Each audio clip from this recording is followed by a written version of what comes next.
me what I want to know.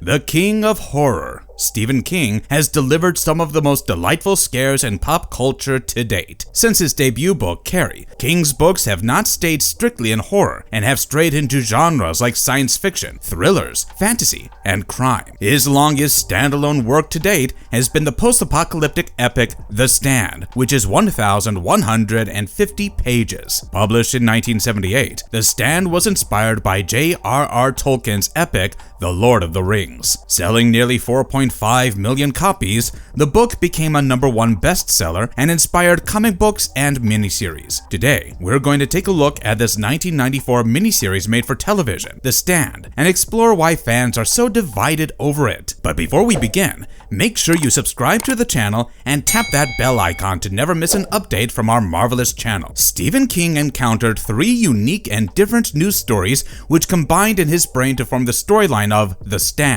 The first news was about Patty Hearst, the actress and granddaughter of William Randolph Hearst, a publishing magnate. Patty was kidnapped by the Symbionese Liberation Army when she was 19 years old, and she ended up joining their cause. This inspired King to think about strong evil overcoming weak good. While he was brainstorming, he also heard about a minister saying that a plague would fall once in every generation. The last piece to the jigsaw puzzle of The Stand was the Dugway sheep incident of 1968, when 6,000 sheep were killed in Utah thanks to an accident that happened while the US Army was testing out a chemical weapon. Thus, The Stand was born. The Stand begins on June 13, when a top-secret government lab unintentionally releases Project Blue, a biological weapon. Project Blue is a powerful version of the influenza virus. A soldier named Charlie Campion escapes the laboratory and flees with his wife and daughter. He was unfortunately carrying the virus and spread it to his wife and kid, killing them. 3 days later, with a dark man pursuing him, Campion arrived at Arnett, Texas, where he succumbed to the disease and died. The US military acted quickly, and under the orders of General Starkey, the commander of Project Blue, the town was quarantined. Everyone in town was taken to a CDC facility in Stovington, Vermont. Within 2 weeks, the virus spreads globally, killing 99.4% of humanity. The only survivors of the virus include Stu Redman, the protagonist, Franny Goldsmith, a pregnant woman, Nick Andros, a deaf mute, Larry Underwood, an aspiring rock star, Trash Can Man, a mentally unstable arsonist, Harold Lauder, a teenager, and Lloyd Henreid, a criminal. Soon the survivors begin getting visions of Mother Abigail, a kind woman, or Randall Flagg, the demonic dark man who chased Campion to Arnett. Flagg frees Lloyd in exchange for his loyalty, and he's appointed Flagg's second in command. Trash Can Man, too, joins his forces after destroying the fuel tanks across the Midwest. Larry leaves New York City with Nadine Cross, a mysterious woman who is unable to consummate the relationship as Flagg's visions continue to exhort her to join him. She finally gives in and leaves,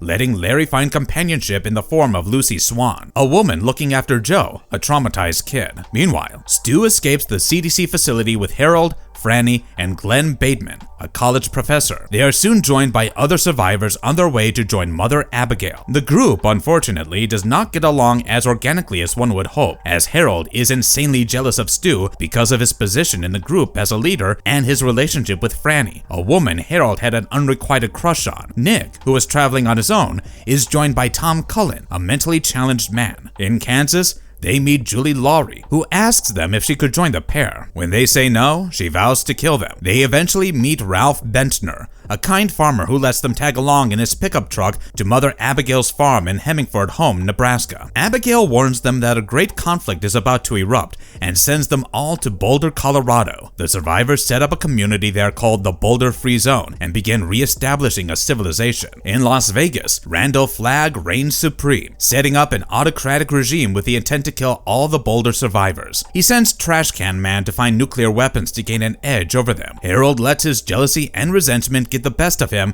and with a little nudge from Nadine's seduction, joins Flagg's side. The Boulder survivors lose another important member when Mother Abigail decides to walk in the wilderness as atonement for giving in to the sin of pride. 3 Boulder survivors, Tom, Judge Ferris, and Dana Jurgens, are chosen to spy on Flagg's force and sent to Las Vegas. To make sure Tom does not ruin the mission, Glenn hypnotizes him to follow a set of rules and to leave Las Vegas at the next full moon. Harold and Nadine decide to blow up Stu and Franny's house and plant dynamite with the hopes of blowing it up during a Free Zone committee meeting. When Abigail returns, weakened and near death, she immediately finds out about Harold's plan and gives a psychic warning to all the members, allowing them to safely escape the explosion. Unfortunately, a few of them, including Nick, are killed. In her dying breath, Abigail tells Ralph, Stu, Franny, Larry, and Glenn to travel to Las Vegas on foot and confront Flag. She also warns them that one of them will fall. As Harold and Nadine escape Boulder, Flag orchestrates a motorcycle accident that cripples Harold. Nadine leaves him in a ravine to die. Disappointed, he kills himself with a gun. When Nadine reaches Flag,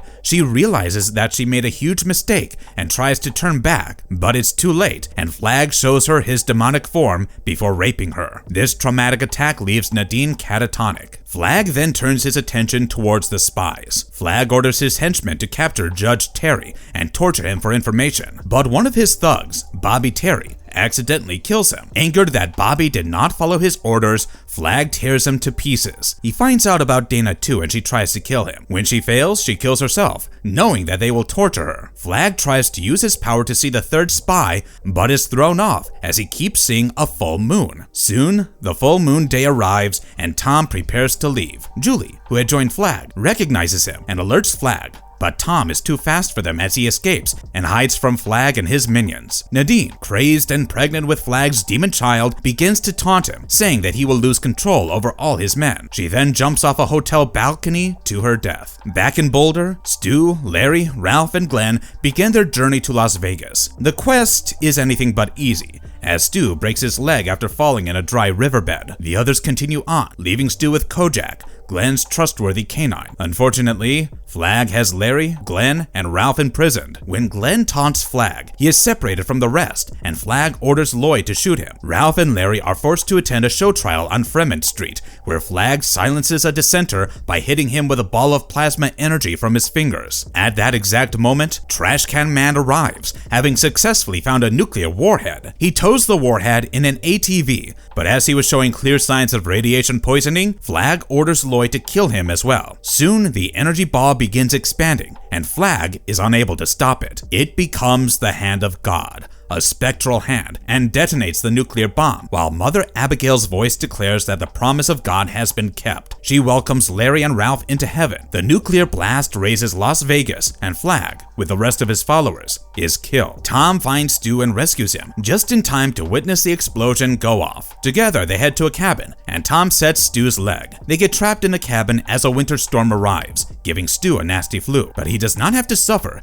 as Nick visits Tom in a dream and tells him which medication to give the ailing Stu. Within a few days, Stu recovers and heads back to Boulder with Tom. Though there is a raging snowstorm, they find a snowcat and reach Boulder safely. Stu finds out that Franny gave birth to a baby girl and has named her Abigail. Though the baby contracted the super flu, she is able to fight it off. Joe sees the spectral image of Mother Abigail bless the newborn child. Lucy reveals that she is carrying Larry's child. With this, the Boulder survivors are assured of two things: that the survivors of the superflu are able to reproduce, and that the newborn babies have the immune system to fight it. So, they hopefully begin to reconstruct a new world. The plot is clearly extremely detailed and well constructed. The idea for a visual adaptation of The Stand was first floated in the late 1970s when director George A. Romero expressed an interest in making a film out of the novel. Though many major studios wanted to finance a movie based on The Stand, King and Romero declined all offers in the fear that they would lose creative and artistic control over the project. Condensing the epic novel into a 2-hour film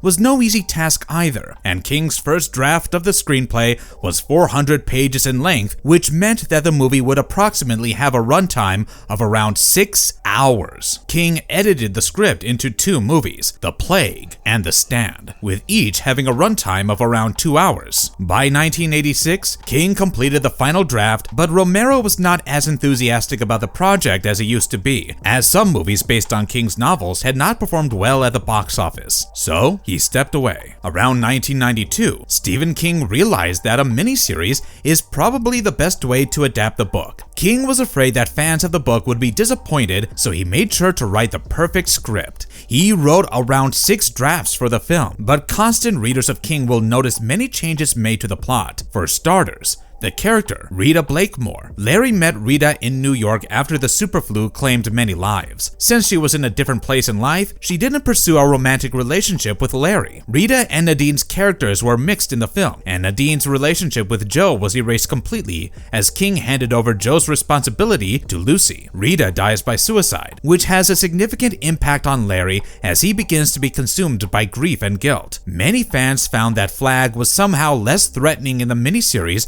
than he was in the book. Stu and Fran's relationship is also very different. While the novel introduces Franny as pregnant and implies that the father of her child died due to the superflu, the series implies that Stu might be the father of the child. ABC had a lot of problems with many plot elements. They did not want to see any open-eyed corpses or mummified child dolls, and one scene had a man on a cross wearing a sign that read "drug addict" and a crown made of needles. But King remained stubborn, and ABC had to compromise their rules. Plot problems do not even begin to cover all the issues the miniseries had. Even with the selection of a director, King disagreed with ABC. ABC favored Brian De Palma, while King wanted Mick Garris, as he was impressed by Garris's work in the 1992 movie Sleepwalkers, an adaptation of his work, and the 1990 movie Psycho 4: The Beginning. Casting proved to be a hurdle too, as actors who worked in movies considered working for TV a major downgrade. Because of this, finding the right actors was a problem. ABC advised Garris that they don't need to prioritize star power as they already have a star, Stephen King. Many actors were fans of King, like Rob Lowe, who agreed to work for the miniseries despite the rigid hierarchy of the times. King found Gary Sinise when he went to see the play of Mice and Men and decided that he would play Stu. The CGI was also not that impressive, given that it was 1994, before significant improvements were made to special effects. Even the director has admitted that the Hand of God scene embarrassed him. But frankly, the problems are all understandable, considering The Stand is a pretty hard novel to launch to the screen. The Stand was adapted into a 9-episode series again in late 2020 and early 2021, which further proved our point. The 2020s version took many liberties, none of which were appreciated by King's constant readers. The plot was confusing for those who decided to see the show without reading the book, especially because of its non-linear storytelling. Many important characters were left underdeveloped as backstories were not shown well, while Las Vegas and the Empire of Flagg lost a lot of their nuances. The novel acknowledged the desperate need for some people to have order and structure in their lives at any cost, including being subjected to the rule of an actual demon. A strict rule in the novel Las Vegas was that there were no drugs, but the 2020s Las Vegas showed an excess of alcohol, sex, and drugs. Furthermore, the Hemingford home was turned from an old homestead to an old folks home. Many were also disappointed by the casting choices. Safe to say, the 2020s show persuaded fans to go back to watch the 1994 show, as it was more faithful to King's work. All in all, the 1994 miniseries is a pretty good series, if you have been hoping to see The Stand on screen. Marvelous verdict. There are many challenges that come with adapting a book into a series, and according to us, the 1994 series handled itself well against them all. What's your opinion on the series? Let us know your thoughts in the comments below. We'll soon come back with more awesome content, but until then, goodbye and see you soon.